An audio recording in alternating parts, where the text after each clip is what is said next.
Hello. Hello and welcome to this week's episode of The Capitalist Investor. As always, you have me, Diamond Hands D, and we got the whole crew here.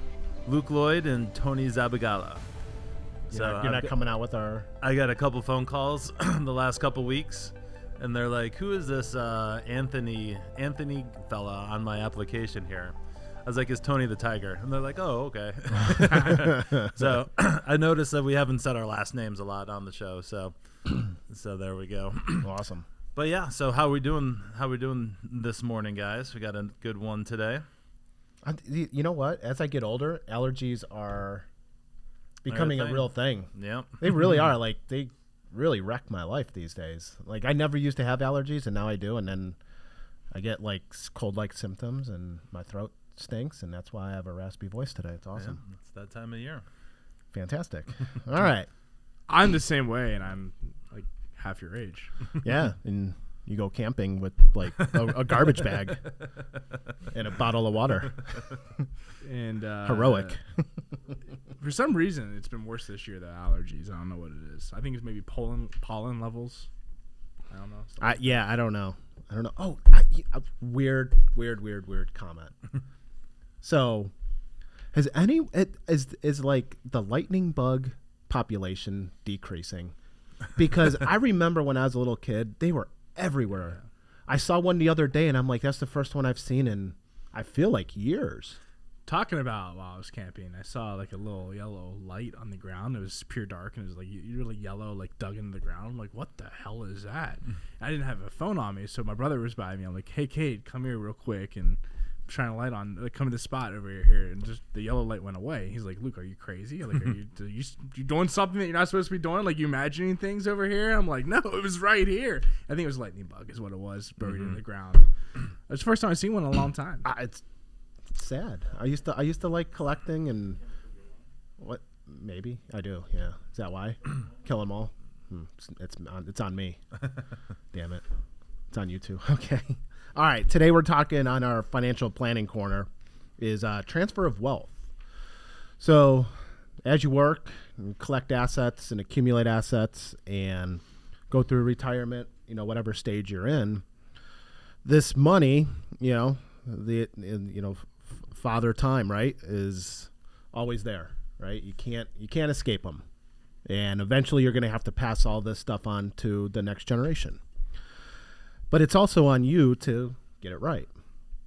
So setting up the right documents, knowing which documents to set up, are the things that we're going to talk about today.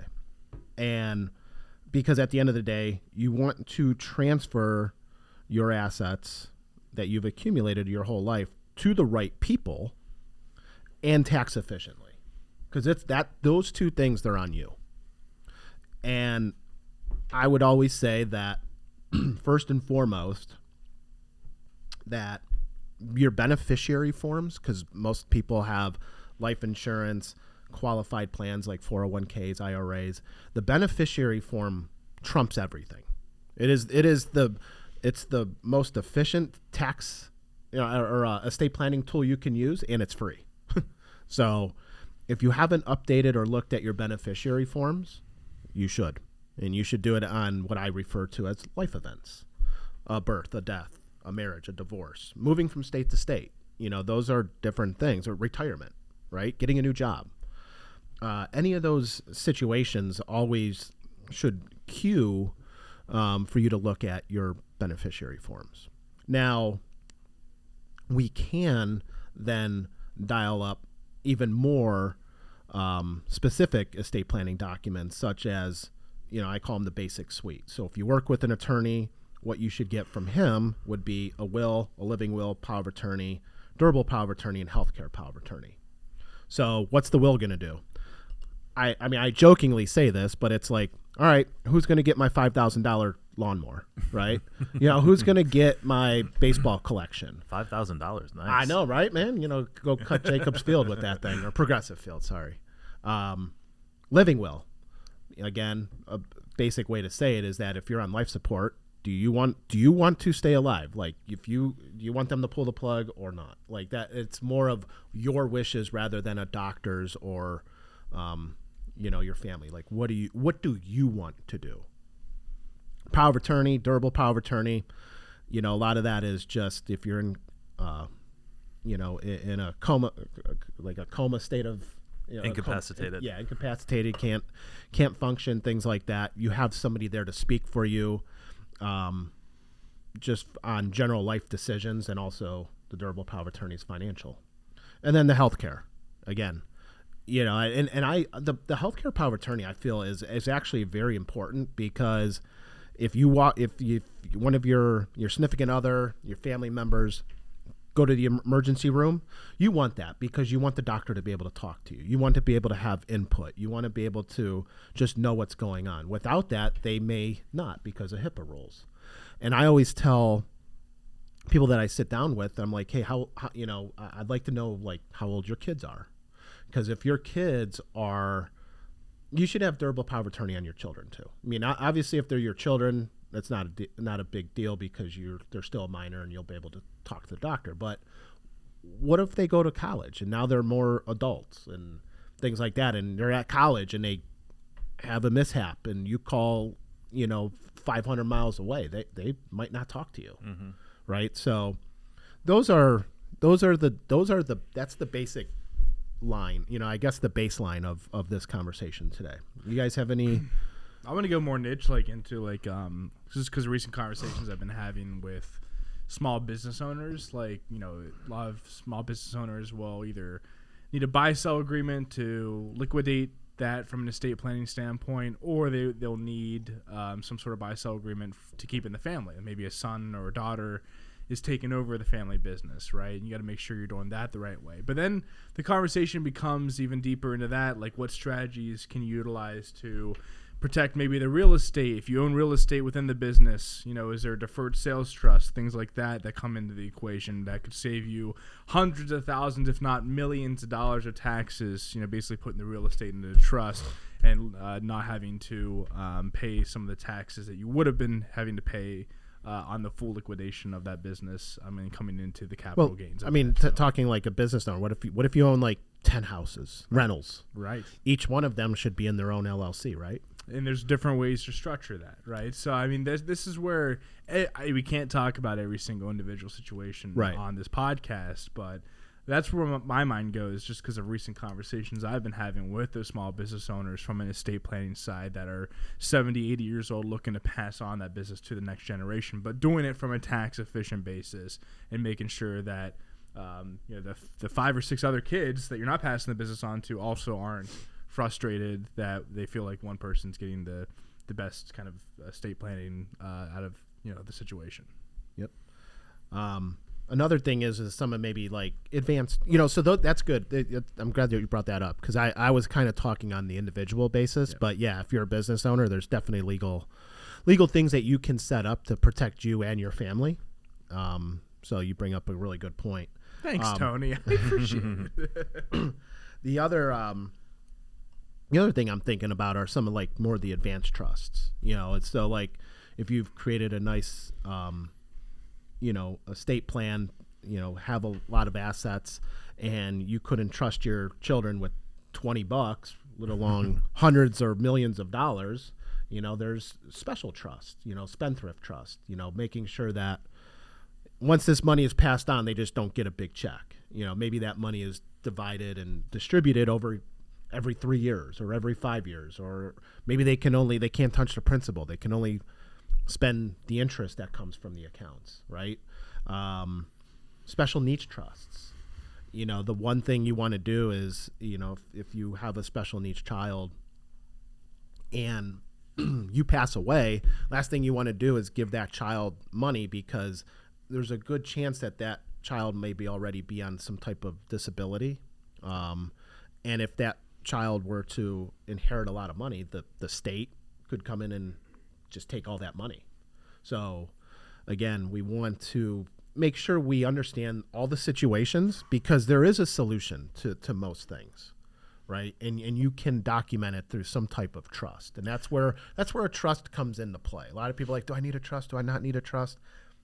In my opinion, I don't think many people do, because a beneficiary form can resolve a lot of those issues. But now if you want special things to happen from the grave, then yes, a trust would come into play. Well, it's sometimes interesting too in our business. I was talking to somebody a couple weeks ago, and they're like, can you give me some advice on, like, if we were talking about special needs trust and things like that? And I'm like, well, I need to know, like, all about your situation. You need to tell me every single detail, so that way I can fully understand your situation to give you any kind of, as a fiduciary, like good advice.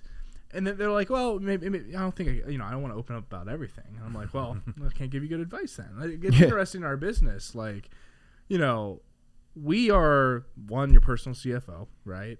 We're also, like, there to give you that good advice on your situation. We need to know everything. And sometimes interesting how people do hold back. I'm sure you've seen it, Tony, over the years. And, sometimes we don't know everything. And that's where, we can't give you good advice if we don't know everything about your situation. Yeah. Yeah, I'd say just a couple, talking about this stuff, it brings up recent conversations I've had as well. I think the taxation is a big part. I was talking with a friend, actually. They were getting ready to buy a house, and their dad was going to give them some money for the down payment. Long story short, the dad didn't really even fully understand that all of his IRA money was going to be taxable to his children when they inherit it. He basically just figured that out through that process. So it's important to talk about this stuff as well. Coming from the repressed Irish Catholic background, it's people don't talk about money, right? And they certainly don't talk about what you're going to get for an inheritance, right? Yep.